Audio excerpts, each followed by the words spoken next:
"You're not needed at the wedding, old folks," our son said. We left and cancelled everything.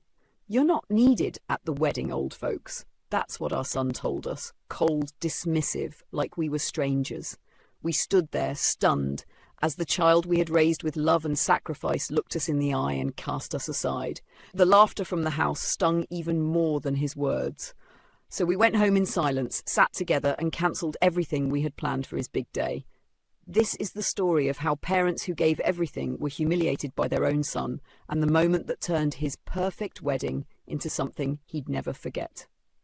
Hello family, welcome back. Before we begin, I have a small but heartfelt request. Please subscribe. Your support is what keeps these stories alive. Every time you click that button, you're helping us share voices that would otherwise be forgotten and stories that deserve to be heard. And in the comments, tell us where you're watching from, because together we are not just telling stories, we are keeping hope alive. My name is Margaret Carter, and I never thought I'd see the day when the boy I raised, the one I sang lullabies to, patched up after school fights and prayed over every single night, would one day treat us like we were nothing more than a shadow from his past. But that's not how our story began. It began with love. The kind of love that makes you forget how hard life can be. The kind of love that makes two poor people believe that if they just hold hands and keep going, everything will be all right. Thomas and I married young. He was a mechanic, smart as a whip, but too humble for his own good. I was a high school English teacher who thought books could save the world. We didn't have much, but we had dreams. And one of Thomas's dreams back in the late 80s was this tiny startup he co-founded with two college buddies. They worked in a dusty garage building computer parts no one thought would ever sell. He sold his share early, just a small stake, but one of his friends convinced him to hold on to a tiny slice, just in case. That tiny slice became everything years later. The company took off, and before we knew it, Thomas's quiet little investment had turned into a portfolio worth nearly $1 billion. I remember when he told me the news. I was folding laundry. "Margie," he said, voice trembling, "you remember that company, Blue Peak Technologies?" "Of course," I said. "The one that nearly drove you crazy in your 20s? He grinned. "Well, looks like it finally paid off." When he told me how much that small stake was worth, I nearly dropped a basket full of towels. "Thomas, that can't be real," he laughed, shaking his head. "It's real, all right, but let's keep it quiet." So we did. We didn't move, didn't buy a new house, didn't flash it around. We stayed in our same two-bedroom home with the squeaky back door, the same old pickup truck, and the same coffee pot that hissed like it was tired of life, because we didn't need the money to feel rich. We already had everything we wanted, our son Daniel. Daniel was our miracle. I had him late, at 38, after years of trying and being told by doctors that it might never happen. When I finally held him, I cried for hours. Thomas kept whispering, "He's perfect, Margie. Look at him." And he was. He had these big curious eyes and a quiet way of watching everything, even as a baby. From the start he was bright, always asking questions, always reaching higher. We raised him to be kind, to respect people no matter who they were. I thought we did a good job. We couldn't give him luxury, but we gave him love, and that to me was the better trade. He grew up smart, disciplined, always at the top of his class. When he got into college on scholarship, Thomas and I cried again. He called me from campus his first week and said, "Mom, one day I'm going to make it big. You and Dad won't have to work another day. That's my promise." I laughed. "Sweetheart, your dad and I like working. You just go be happy." But deep down, I was proud. So proud.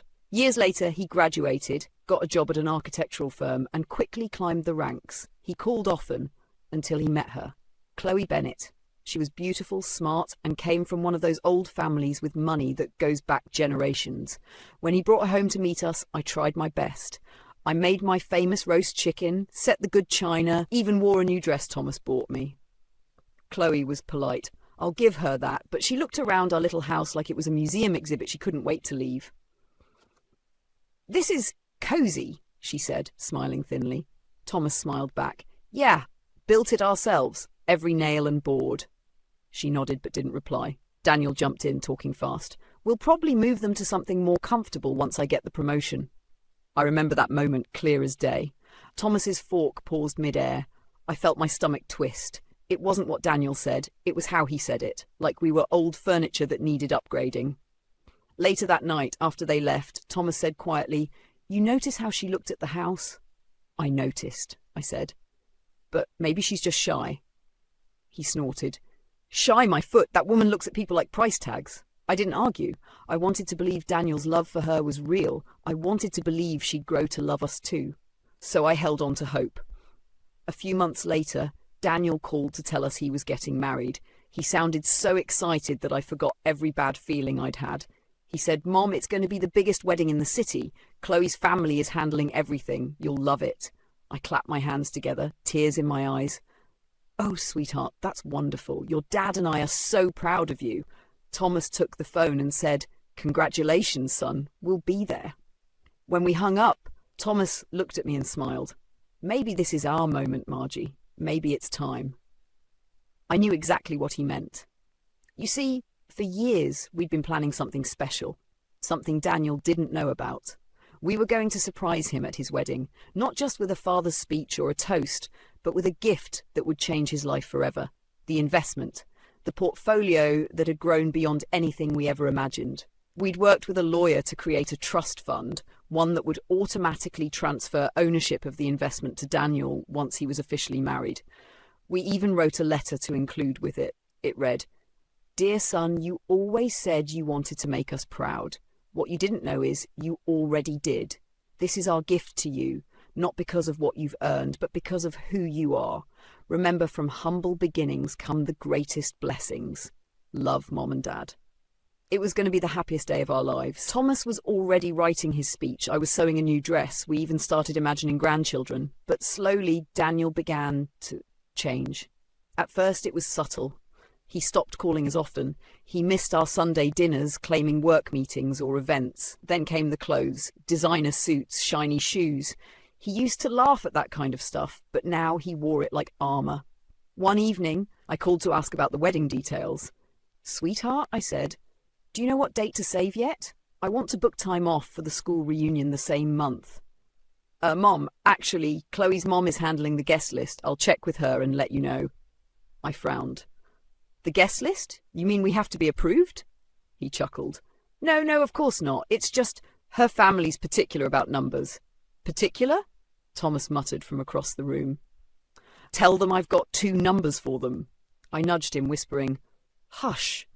But something about Daniel's tone bothered me. He sounded different, almost embarrassed. A few weeks later, we met Chloe's parents for dinner at a fancy restaurant downtown, the kind of place where they don't give you menus with prices. Evelyn Bennett was everything I expected, elegant, polished, and ice-cold. Her husband, George, barely spoke a word. She leaned in toward me halfway through dinner and said with a smile that didn't reach her eyes, "You raised a fine man, Mrs. Carter. Let's hope he learns to carry himself like one soon." I blinked, unsure if I heard her right. "Excuse me?" "Oh, don't take it the wrong way," she said. "It's just Chloe's circle is very refined. We wouldn't want Daniel to feel out of place." Thomas's jaw clenched so hard I could hear his teeth grind. "My boy's never been out of place a day in his life," he said. Evelyn just sipped her wine. Of course, Daniel looked mortified but didn't say a word. And that silence, that's what cut the deepest. That night, as we drove home, I tried to lighten the mood. "Maybe she didn't mean it that way, Tom." "Oh, she meant every word," he said, eyes fixed on the road. "She's the kind of woman who thinks respect comes with a price tag." I sighed. "She'll come around."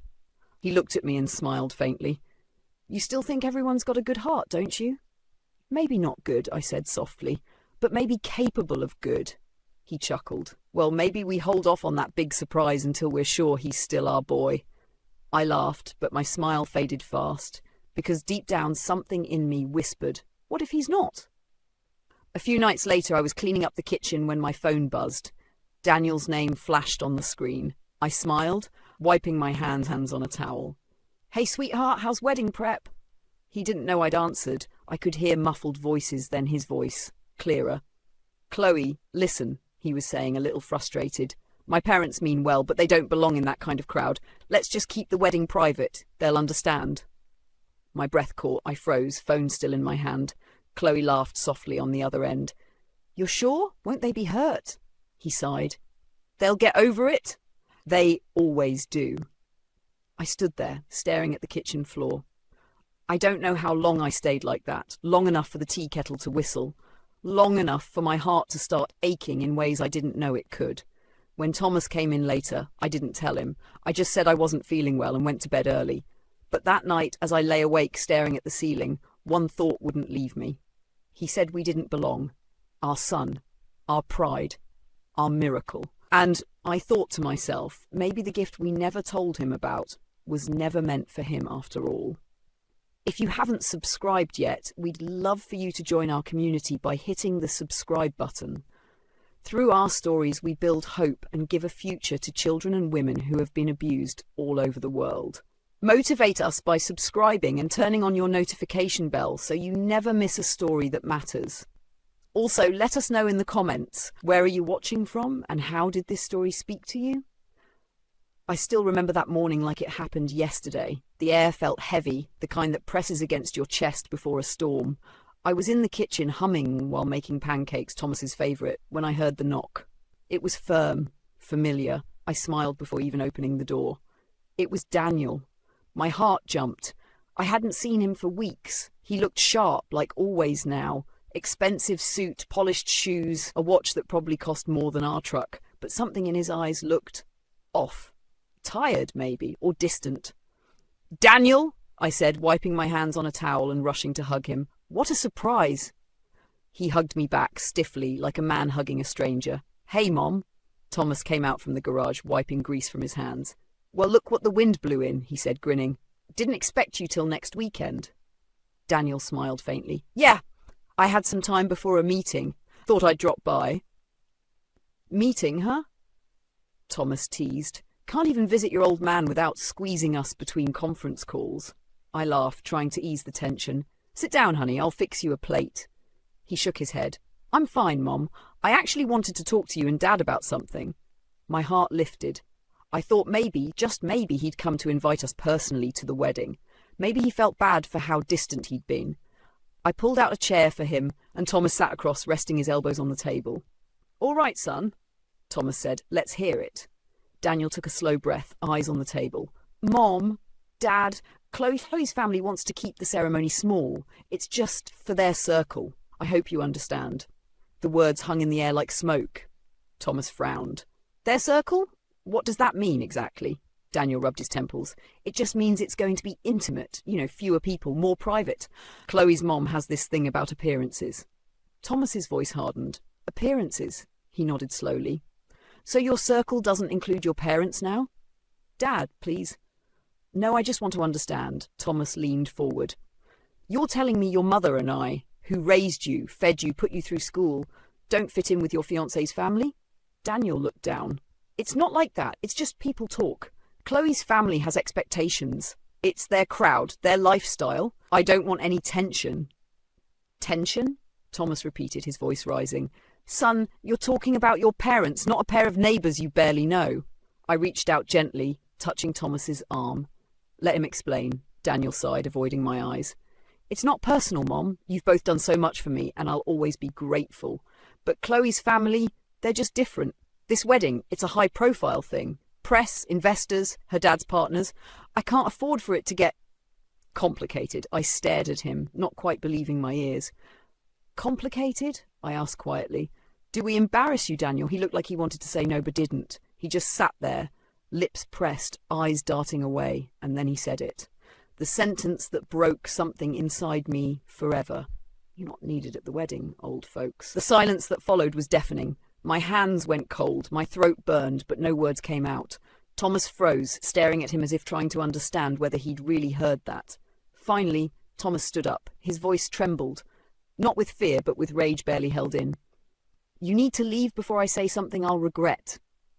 "Dad," Daniel began. "Leave," Thomas repeated, louder this time. I wanted to stop him. I wanted to fix it, say something that would make it all go away, but I couldn't even move.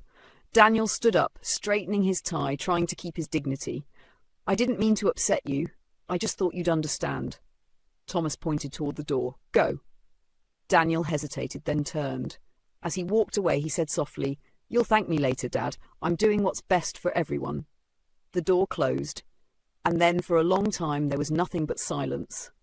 I sat at the table, staring at the chair where he'd just been. My whole body felt heavy. Thomas paced the room, muttering to himself, "Our own son, our own flesh and blood, not needed." I tried to speak, but my voice cracked. He didn't even sound sorry. He stopped pacing and looked at me. His eyes were wet, though he'd never admit it. "He's not the boy we raised, Margie. That's someone else now." I buried my face in my hands and cried. The kind of cry that leaves you empty, the kind that hurts in your bones. That night I didn't cook dinner. Thomas didn't touch his tools. We just sat in the living room in silence. The TV was on, but neither of us was watching. The only sound was the old clock ticking on the wall, each second louder than the last. After a while, Thomas stood up. "Come with me." He led me to the bedroom. He bent down and pulled out the metal safe from under our bed. Inside were the documents for the trust fund.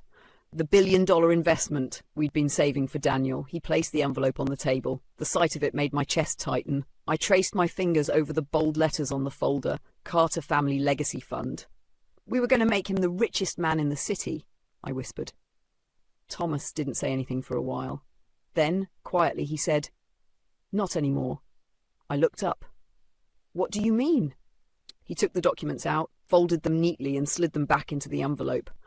"I mean, we've been saving this for our son. But that man who sat here today, that's not our son." "Tom, no," he said, shaking his head. "It's over, Margie. We're not handing our life's work to someone who's ashamed of us. He doesn't deserve it." I felt my eyes fill again.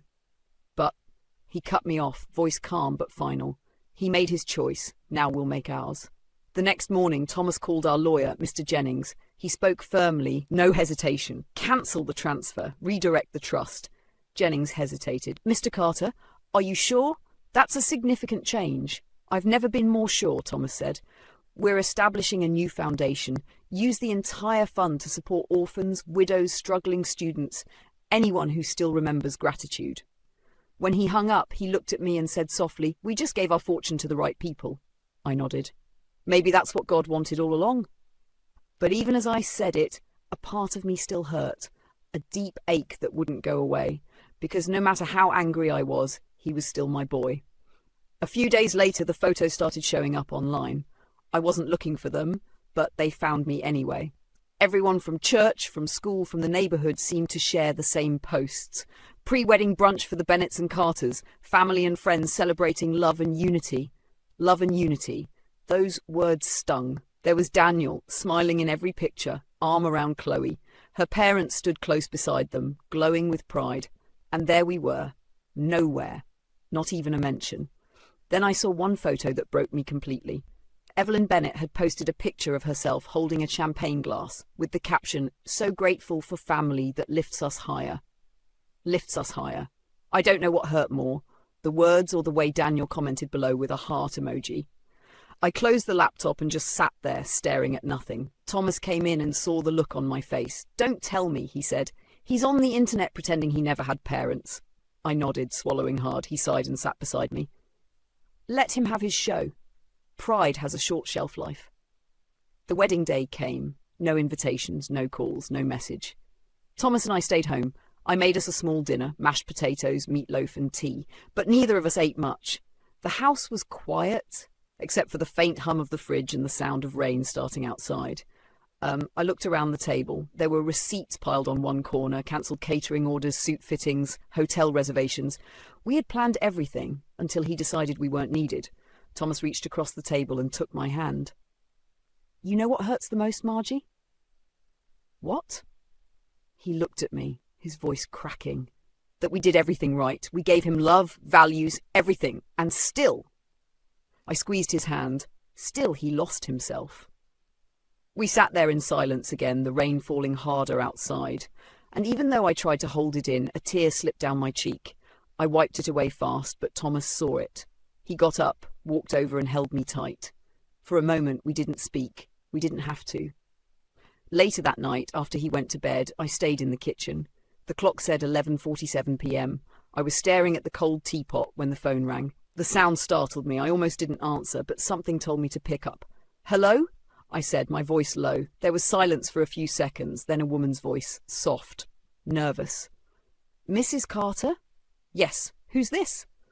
You don't know me, ma'am, but you need to hear this. Your son's fiancée isn't who she says she is. She's lying to him, and to you. I froze. What do you mean? Who are you? I can't say, she whispered, but if you want the truth, meet me tomorrow. Noon, the coffee shop across from the old train station. Please, don't tell anyone. Before I could ask anything else, she hung up. I stood there for a long moment, phone still in my hand, the dial tone humming in my ear. Outside, the rain kept falling, tapping against the windows like fingers trying to get in. I looked toward our bedroom, where Thomas was asleep, and whispered to myself, what more could there possibly be? But somewhere deep inside me, a small, cold voice whispered back, the storm's just getting started. I didn't sleep much that night. After that phone call, every sound in the house made me jump. The wind brushing against the window, the creak of the hallway floor. Thomas slept beside me, breathing slow and steady, but I lay there with my eyes wide open, staring into the dark. Who was that woman? What did she mean by she's lying to him and to you? And why did her voice sound like fear itself? By dawn, I'd made up my mind. I wasn't going to tell Thomas just yet, not until I knew what I was walking into. The next day, the sky was grey, the kind that promises rain but never delivers. I wore my plain brown coat, tucked my hair under a scarf, and drove to the old train station. The cafe across from it was small, the kind that smelled like burnt coffee and old secrets. I ordered tea and sat near the back, facing the door. My heart wouldn't stop racing. Then she walked in. A young woman, maybe late 20s, with short blonde hair and nervous eyes. She wore sunglasses even though the sky was cloudy. She scanned the room, spotted me, and came over. Mrs. Carter, she whispered. Yes, I said, standing up. You're the one who called? She nodded quickly and slid into the seat across from me. My name's Lydia. I used to work for Chloe Bennett. I was her personal assistant for 3 years.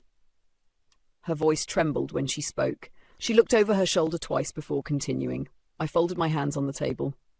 What is this about, Lydia? She took a deep breath.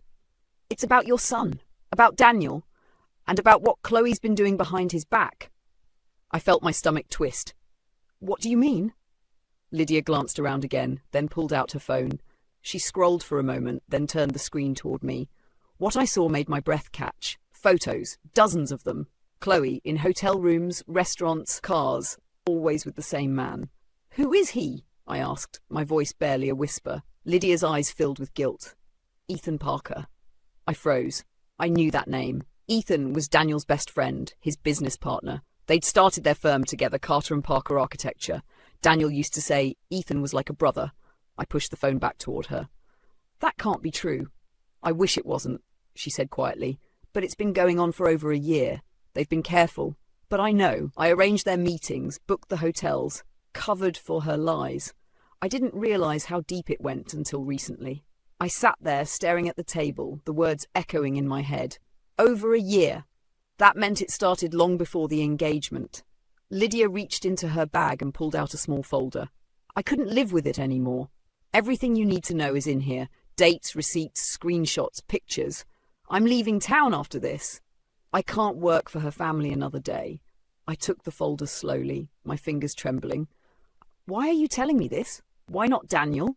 Her voice cracked. Because he won't believe it. He's blinded by her. Everyone around him is telling him this marriage is his big break, but it's not love. It's a setup. My throat tightened. A setup? Lydia nodded. Chloe's mother, Evelyn, has known about the affair since the beginning. She didn't stop it because she doesn't care. To her, Chloe's marriage to Daniel is a business merger. The Bennetts are running out of money. They want access to Daniel's company, his reputation, his future. She leaned forward, whispering. They think he's on the verge of a huge deal. New investors, government contracts. Evelyn's counting on it to revive their family's fortune. I sat back, stunned. They're using him. Yes, and when they get what they want, they'll destroy him. For a long moment, I couldn't speak. My hands were shaking so badly I had to grip my teacup just to steady them. Finally, I asked, Does my son know any of this? Lydia shook her head. Not a clue. He thinks he's marrying into high society. Meanwhile, Chloe's been making promises to Ethan behind closed doors. They plan to keep the affair quiet until after the wedding, then use Daniel to secure business power. She looked me dead in the eyes. Mrs. Carter, I'm not exaggerating when I say, if he marries her, it'll ruin him. I don't remember how I got home. The drive felt like a blur, rain starting to fall, wipers moving slow, my reflection ghosting back at me in the windshield. Thomas was in the garage when I got back, tinkering with an old carburetor. He looked up when he saw my face. "Margie, what's wrong?" I opened my mouth to speak, but the words didn't come. I handed him the folder.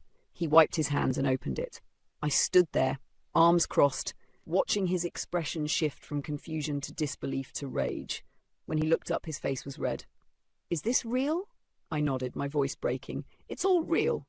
He slammed the folder shut. "That snake! That family's been playing us like fools, and our own boy's walking into a trap!" He started pacing, running a hand through his hair. "I'm calling him right now." "Don't," I said. He stopped, glaring at me. "What do you mean, don't?" "Let me think." "There's nothing to think about," he shouted. "They're using him, Margie. We have to stop it." I looked at him, tears streaming down my face, but my voice steady. "If we tell him now, he won't believe us. He'll think we're just bitter. He's already chosen their side." Thomas sank into a chair, gripping his head. "So what do we do? Just watch it happen?" I shook my head. "No, we won't ruin his illusion. Let truth ruin it for us." He looked up slowly. "What are you planning?" "I don't know yet," I said, though in my heart I already did. That night, after Thomas went to bed, I sat at the kitchen table with the folder open. I stared at the photos, the proof of betrayal, Chloe and Ethan smiling, holding hands, kissing, the woman my son loved, the man he trusted. And I thought about Evelyn, the way she'd smiled that night at dinner, telling me people should know their place. Well, I thought, she's about to find out what it feels like to lose hers. I opened the safe again and took out the envelope, the trust fund we'd once planned to give Daniel, the Carter Legacy Fund, all those years of sacrifice, all those sleepless nights. I looked at it and felt something inside me harden. We'd built that fortune quietly, humbly, never flaunting it, but maybe it was time to use it for something that mattered. Not for pride, not for appearances, but for justice. The next morning, I called Mr. Jennings again. "It's Margaret Carter," I said. "I need your help." He recognized my voice right away. "Good morning, Mrs. Carter. I processed the trust cancellation last week per your husband's request. Is there an issue?" "Yes," I said softly. "I want you to make it public." "Public?" He sounded startled. "Mrs. Carter, these are sensitive financial documents. I don't mean the details," I interrupted. "Just the announcement. I want it released as a press notice on the same day as Daniel's wedding." There was a pause. "What should the notice say?" I took a breath. "It should say that Thomas and Margaret Carter have officially redirected their entire investment portfolio to the Carter Foundation for orphans, widows, and underprivileged students. That's all." He hesitated. "Are you sure you want that kind of publicity?" "Yes," I said. "I'm very sure." After the call, I sat for a while, staring out the window. The rain had stopped, but the world still looked washed out and grey.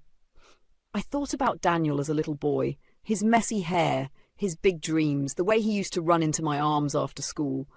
That boy wouldn't have cared about fancy weddings or social circles. That boy just wanted his mom's cooking and his dad's laughter. Somewhere along the way, we lost him. Or maybe he lost himself. Either way, I wasn't going to let him marry into lies. 2 days before the wedding, I made one more call. "Hello, is this Prime Vision Events?"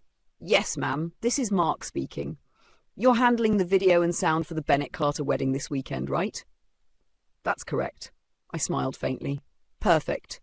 I need to send over a special video clip for the highlight reel. It's a surprise from the groom's parents." He laughed. "Oh, I love surprises. What's the file called?" "Truth.mp4, I said quietly. He chuckled again. "Interesting name. I'll make sure it's included." I thanked him and hung up, my hands trembling just a little. Thomas didn't know what I was planning. I didn't tell him.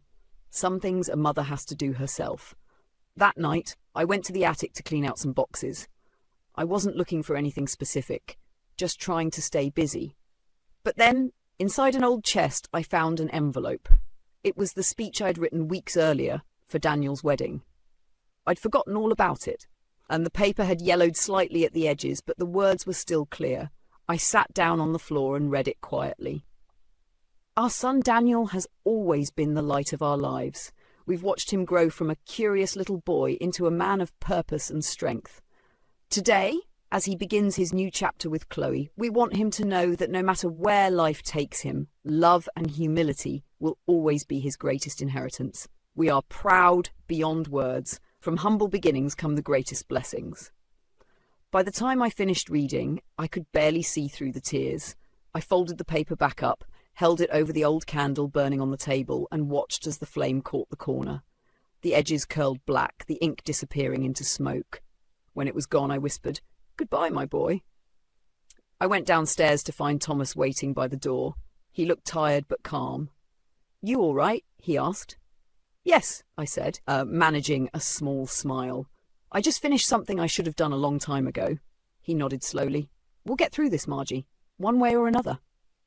I looked him, the man who had given up everything for our family, and said softly, "We already have, Tom. We just didn't realize it." That night, as I lay in bed, the sound of rain returned, soft and steady against the roof. I closed my eyes and thought of the truth sitting quietly in that video file, waiting for its moment. The world would soon see who Chloe Bennet really was, and Daniel, our son, would finally learn that some secrets can't be bought, no matter how much they cost. The day of Daniel's wedding dawned brighter than I expected. The morning sun spilled through the curtains like gold, warm and cruel at the same time. Thomas was already in the kitchen, sipping coffee in silence. He hadn't shaved, and the look on his face told me he hadn't slept either. Neither had I. I sat down across from him, stirring sugar into my tea, though I didn't really want it. "You don't have to watch it," he said quietly. "We can just stay here. Forget it's happening." I looked out the window. The sky was so clear, so perfect. "We can't forget our own son's wedding, Tom. Even if he doesn't want us there, we'll still know." He sighed. "You think she'll actually go through with it?" "Yes," I said softly, "and that's why it has to end the way it will." He didn't ask what I meant. I think he already knew. By noon, the city was alive with wedding chatter. Every social media post, every headline buzzed with the wedding of the year. Daniel Carter and Chloe Bennet. Luxury cars lined the cathedral's long driveway. Cameramen swarmed outside. The Bennets had spared no expense. Crystal chandeliers, imported flowers, live orchestra. And in the middle of it all was my son, smiling for cameras that didn't know the truth. From where we stood, just outside the gates, we could see the flashes of light bouncing off the glass doors, hear the laughter spilling into the air. Thomas clenched his fists in his pockets. "You sure you want to do this?" I nodded. "Truth doesn't need permission." We didn't go inside. We didn't need to. The world would hear our silence louder than any words we could speak. Inside, the ceremony began. I imagined Daniel standing there at the altar, proud and polished, waiting for the woman who'd already betrayed him. I could almost hear the music swelling, the violins, the sighs of the crowd, the hum of admiration. Then, right as the officiant prepared to start the vows, the lights dimmed. It was time for the wedding highlight video.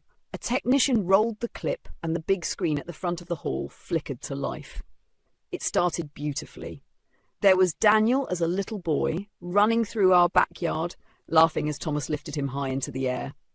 Our old house appeared, the one Chloe had called quaint. The guests clapped politely at the sight. Then came photos of Daniel and Chloe, smiling, holding hands, their engagement trip, their city apartment, fancy dinners, magazine-worthy smiles. The music swelled, the crowd awed. Evelyn dabbed her eyes dramatically. And then, right in the middle of it, the screen glitched. The music cut off. The screen went black for a second. And then suddenly, Chloe appeared again. But this time, not in a gown, not in public. She was in a hotel room, laughing, whispering. Another figure entered the frame. "Ethan," the crowd gasped. At first, people thought it was a mistake. Someone laughed nervously. Then came another clip, then another. Different nights, different places, same two faces. The laughter stopped. The whispers grew louder. Someone screamed. Someone else shouted, "Turn it off!" Daniel just stood there, frozen. His face went pale, his lips parted like he couldn't breathe. "Chloe?" He choked out, his voice barely audible. She spun toward him, horrified. "Daniel, it's not what it looks like. Please listen to me." The footage kept playing, unstoppable. Every deceitful moment on display, like a cruel mirror reflecting her lies. Evelyn stumbled forward, grabbing her daughter's arm. "Who did this? Turn it off! Turn it off!" But before the technician could move, another message flashed across the screen, this time white text on black background. Thomas and Margaret Carter Foundation established in honor of parents who give everything without asking for recognition. The words glowed in silence. Then another line appeared below it. Funds initially reserved for family inheritance, now dedicated to orphans, widows, and struggling students. The room went completely quiet. Not a sound, not a breath. Just hundreds of eyes reading the truth. Daniel looked up at the screen, trembling. His hands shook as he whispered, What does that mean? The priest stepped back, looking helpless. Cameras flashed again, but this time they weren't for celebration. They were for scandal. Evelyn fainted. Chloe dropped to her knees crying. Ethan was already gone, and Daniel, my son, collapsed into a chair, his head in his hands, surrounded by the wreckage of his perfect world. The lights flickered back on. The guests began to murmur. I imagined the whispers filling the room. Did you see that? His parents exposed them and gave away $1 billion. Poetic justice. The orchestra stopped playing. The decorations shimmered under the heavy silence. And outside, Thomas and I stood together by the gate. I looked at cathedral doors, and somewhere deep inside I felt peace. Not joy, not triumph, just peace. By evening, the headlines had already changed. Bennett Carter wedding scandal rocks city. Cheating bride, missing partner, and family fortune donated overnight. Reporters called, friends called. We ignored them all. Thomas sat quietly on the porch, reading. I sat beside him, staring at the fading sunset. He said softly, You think we went too far? I shook my head. No, we just told the truth in the only language they understand. Public humiliation. He chuckled without humour. Never thought I'd see the day we'd make headlines. Neither did I said. But sometimes God has to burn things down before he rebuilds them right. 3 days passed before we saw Daniel again. He came to our door early in the morning. His hair was a mess, his eyes red. He looked 10 years older than he had a week ago. I opened the door. For a moment, he just stood there, silent. Then his voice cracked. Mom? I stepped aside. Come in. Thomas was at the table, fixing a radio. He didn't look up. Morning, son. Daniel hesitated before sitting down. His hands were trembling. I didn't know, he said. About Chloe? About Ethan? About any of it? Thomas nodded slowly. No, you didn't. You didn't want to. Daniel's eyes filled with tears. Please, I've lost everything. Thomas set down the screwdriver, finally looking at him. His voice was calm, steady. No, son, you lost yourself long before that. Daniel looked at me then, pleading. Mom, please, I was blind. I let them change me. I thought I was doing what was right, what would make you proud. I shook my head, tears streaming down my face. We were already proud of you, Daniel, long before the suits, the parties, the money. But you forgot who you were. You forgot who we are. He buried his face in his hands. I don't deserve forgiveness. No. Thomas said quietly. You don't, but you'll get it anyway. That's what being a parent means. Daniel looked up, confused. Then why give everything away? Why not tell me? Thomas sighed. Because money should go where it can heal hearts, not feed pride. And right now, son, your heart needs healing more than it needs wealth. He started to sob. The sound broke something in me. I reached across the table and took his hand. Daniel, I said softly, we were ready to give you everything. But God gave us wisdom first. He lifted his head slowly. Do you hate me? I smiled faintly, wiping his tears with my thumb. No, we love you enough to let you start over without a safety net. He nodded, swallowing hard. Then he stood, shoulders heavy, and whispered, I'll earn it back someday, not the money, the honour. Thomas stood too and put a hand on his shoulder. That's all we ever wanted. When he left, the house was quiet again, but this time the silence didn't hurt. It felt healing, like the end of a long storm. Thomas walked out onto the porch and sat in his favourite chair. The evening sky was painted in gold and pink. I joined him, wrapping a shawl around my shoulders. He watched the horizon for a long time before speaking. Think he'll ever forgive us? I smiled softly. One day, when he learns what love really costs. We sat there together, side by side, the way we always had, through the hard years, the lonely ones, the silent ones. And for the first time in a long while, I didn't feel like we'd lost a son. I felt like maybe, just maybe, we'd helped him find his way home again. The wind picked up gently, rustling the trees. Thomas reached for my hand and gave it a squeeze. Guess we don't need $1 billion to feel rich, huh? He said with a small grin. I chuckled. No, Tom, we never did. As the last light faded from the sky, I thought about everything we'd lost and everything we'd gained. Pride had cost us our peace, but truth gave it back. Money had promised power, but love had proven stronger. And though Daniel's story had fallen apart in front of the world, maybe that was exactly what it took for him to finally see what mattered. Because in the end, true wealth isn't what you inherit, it's who stands beside you when you have nothing left. And betrayal? Betrayal may take everything from you, but truth will always give back more.